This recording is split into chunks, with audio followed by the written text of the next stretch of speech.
Hello, Beckett. Hey there, glad to be here. We're glad you made it. It's a pleasure. Anyway, Beckett, welcome to BBNS, where we provide the latest and greatest news from the film industry. Today we have here Beckett Brand, who recently starred in the hit movie Lesson Learned Yet. It's great to have you here today, Beckett. I believe this is the first time on my show. Are you ready to answer some of Internet's burning questions? I'm very excited to be here, and I am pumped to answer any questions you guys may have for me. This movie was an exciting project, and I love being part of it the whole time. That's great to hear. We all enjoyed your movie as well. So you played the character Beckett, who I hear was named after you. Yeah, he was actually, and it's a real surreal experience playing a character with your own name, because you're so used to playing characters with other names and just other people for so long. That sounds so cool. Well, if you follow me, we can start the interview.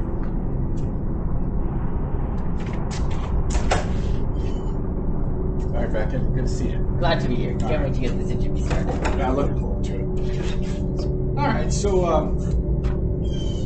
let's start with the first real question. Are you ready? I think I am. I'll be as ready as I ever am right now. All right. Well, so this question comes in from one of our viewers named Josh, actually. Oh, that's exciting. Hi, Josh. Hope you enjoyed the video. Hey, Josh. A little shout out to you. Thanks for the question. So Josh asks, how does your project use or challenge conventions, and how does it represent social groups and issues? Wow, that's a tough question, Josh. Well, when we wanted to look at conventions, we wanted to be careful, because if you describe any convention inaccurately, you might offend someone. You don't want to get people angry. So we were very careful with these. That's very true. So we chose to use many common conventions that were found in the thriller film. Some examples of a convention in a thriller film are like having victims, having villains exposit their plans at the end of the film. All very common conventions. There's tons of them. But one specific one we chose to use was actually hinting at the villain from early on. So we showed them all, we showed them entering scenes, hanging around the background. And another way to show they were the villain was we showed them sneaking around behind the main three. We showed them just all around being villainous.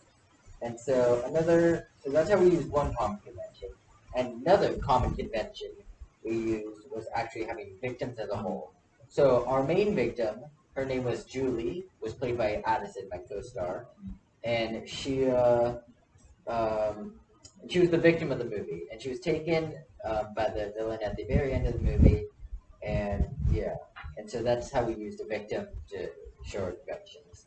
But one way we actually challenged these conventions is we never actually found out what happened to Julie, and we never found out who the villain is. We had hints at who they are, but we never see them doing the act of villainy that the movie shows.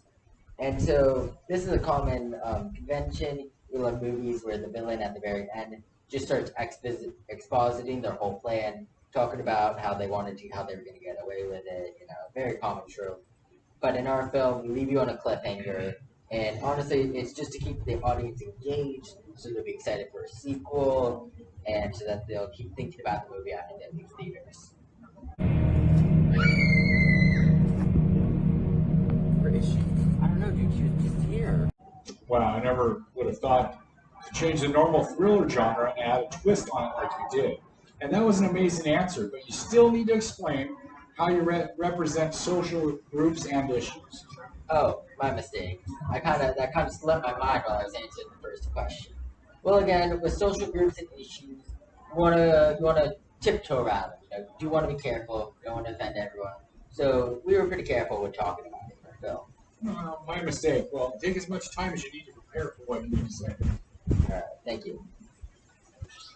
All right, so after thinking about it, our movie didn't really try and shine light on any specific social group or issue, but if there's one specific one we chose to show was the common issue of young women always being the victims just because they're young women. So, well, wow. How did you challenge that in the movie? Well, that's a great question. In the film, our victim was Julie, played by Addison, as mentioned before. And we tried to show that she was the victim, not just because she was a young woman. The way we did this was by showing her actions that led to the events of her getting attacked. So she was rude to the villain, almost hit him with her car, Oh my god! and did all around nasty things to him. And so we hope with this people would see and notice that we're trying not to continue the trend of young women just being attacked, and instead start a new one of them being attacked, but for good reasons. Well, I think that was a very well worded and thought provoking. It is very interesting how you tried to change the story so that there was a great reason for her to be the victim. Had she been the victim for no reason, people may have disliked it, or saying it was sexist and there was no good reason for why she had done or she had to be the one to die. I'm also quite glad that the writers put so much thought and effort into deciding how to portray the victim, so that no one got mad at us, the actors. Now, that was one tough question. But we are only just now started. Are you ready for the next question? I think so. Hit me with it.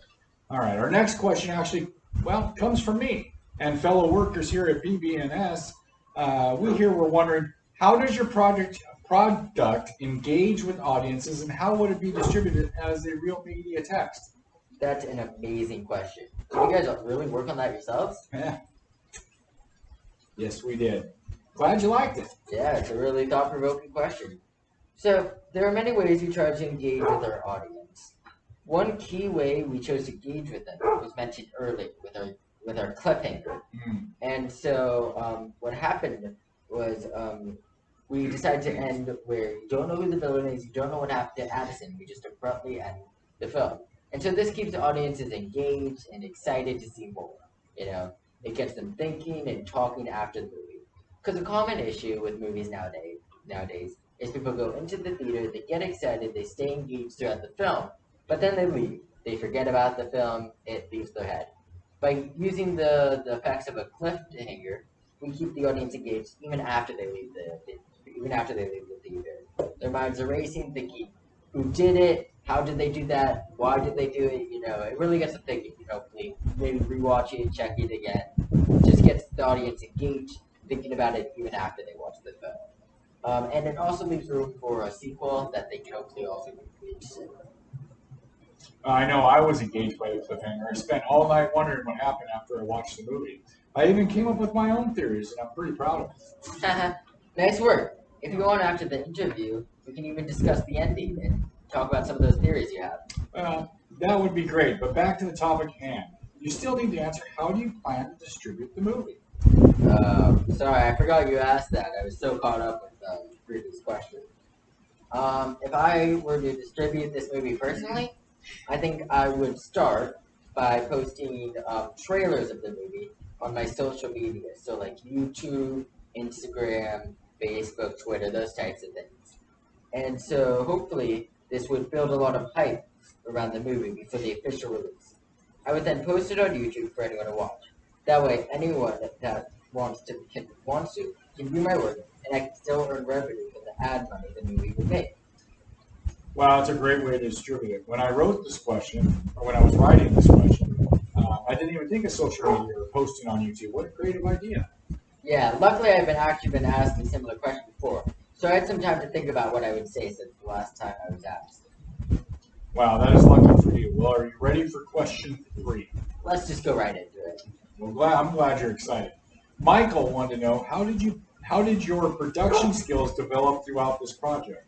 Well, without even thinking too hard, I can say they vastly improved my last project. So this is mainly because normally in the past I took kind of like a second stage. I was in the background, but in this film I was lucky enough to play a main character myself. And so one thing I was able to improve a lot in this film was my overall acting and talking skills. So normally I get really anxious and awkward in front of a camera, but with a lot of practice and through this film, I've gotten a lot better at talking slower and more like structured towards the camera rather than getting all stressed and anxious. Well, I remember when I first started, I had similar issues. I always struggled to organize my notes before we went live, and I wasn't always this good in front of the camera. Just wanted to tell you, you did an amazing job with this film. Thanks. I'm glad my awkwardness did not show through to the audience. I was a little worried it would. Another thing I actually improved upon, though, in my production skills, was my general acting. There's one scene where I have to throw a soccer ball or just a general ball to my co-star Addison. Here you go. I'm gonna go get my water bottle. You guys are so deep. And so in the past, I probably would have slipped it up, dropped it, gotten all stressed. But luckily, I was able to just throw it, have her catch it, and it was all over in a couple of minutes, making it a quick and painless effort. Well, we have one last question. Are you ready to hear it? I think so. I was born ready for these questions after all. All right. Well, I'm glad you think so. Anyway, Ashley was wondering, how did you integrate technologies, say software, hardware, and online in this project? And, well, there was a lot of different technology we needed to use to make this project truly come to life. So the biggest piece of technology we used was actually iMovie in order to edit. We pretty much used that alone to do all the editing in the film. So it took a while to get good at it. It took quite a while, a bit of practice. But after a couple of days of editing, we were able to really get used to the program. We were able to seamlessly clip scenes together, trim them down, add transitions, and make everything look good. And so that really boosted our editing skills. And another big piece of technology we had to use in this film was our phones.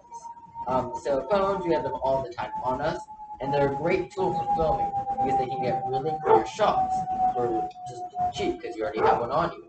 So without phones, they were integral to the success of this project. And without phones, it would have been a massive failure.